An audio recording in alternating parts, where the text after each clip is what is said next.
Hi, I'm Bart Hanson. I'm the owner and operator of CrushLivePoker.com. The following hand comes from our call-in show that we record at 4:45 p.m. Pacific Time every Monday. If you want to call in your hand, check out the phone number in the description.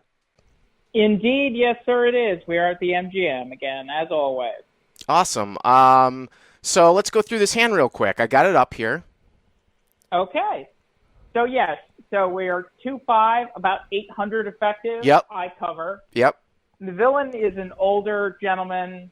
He's very recreational, but he's not an OMC. He does, like, weird shit. Right. But definitely rec. So he folds all the way around to the hijack where he opens to 20. Okay. And I am in the cutoff next to act with red kings. Right. He opens to 20, and I 3-bet to 80 with red kings. Okay. Yep. Got it.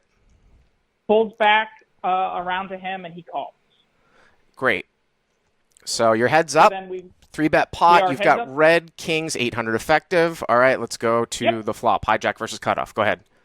Yep. So it's 10, 9, 6, 2 diamonds. Yep. And 1 offsuit card. Okay. He checks to me. Yep. And because this guy calls like super wide, or at least I had seen him make a lot of questionable calls, I sized up a little bit, I think, from what I would usually do in a 3-bet pot, and I bet 100 into 160. Okay. And he check raises to 300. Okay, so I don't mind the sizing here. It is sort of a wettish type of board. Obviously, this is a 3-bet pot.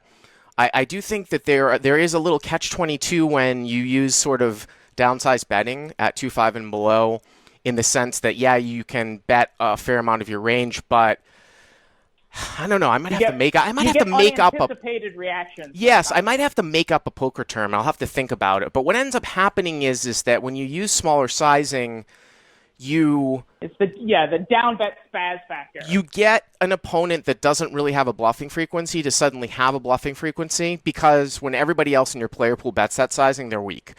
Now, whether that's good or bad, it's sort of it can be more difficult to play, and I don't know if there's that much of an advantage to it. So, I mean, okay, 100 into 160, he check raises to 300. Obviously, at this level, you don't know this guy, right?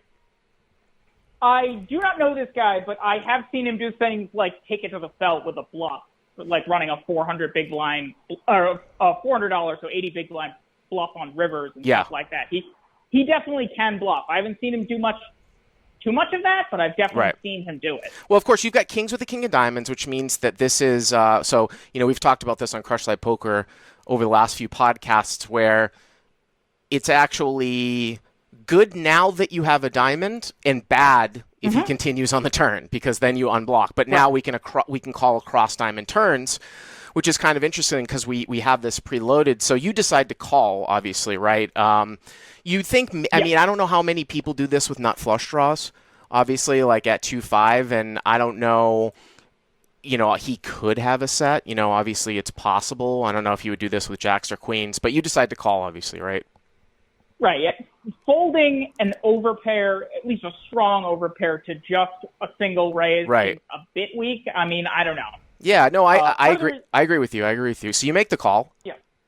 So I make the call, and then we get what I think is actually a very interesting turn card, which is the ace of diamonds, which I think is by far the most interesting diamond to peel off, because that obviously should cut down his flush combos a lot. Right. So here's the thing here. This is exactly what we're talking about now. You can comfortably call across turns to normal sizing, and that's why it's better to have the diamond on the flop. And then if the turn was an offsuit brick and you're facing an aggressive action, it's worse now to have it because that person couldn't be continuing with a draw. So what happens here on the ace of diamonds? You pick up the nut flush draw. I pick up the nut flush draw, and he rips it in for his last 420 or so. So it's 420 into 760, and because you had sent this ahead of time, I have the math laid out here. You're getting about, the pot is about 1180. It's 420 for you to basically call. So you're getting less than 3-1, right? Like 2.7, 2.8 to 1. And what I did was, and what that means is, of course, 3-1 is 25%, 2-1 is 33%. You probably need something like 27% equity off the top of my head, I would say.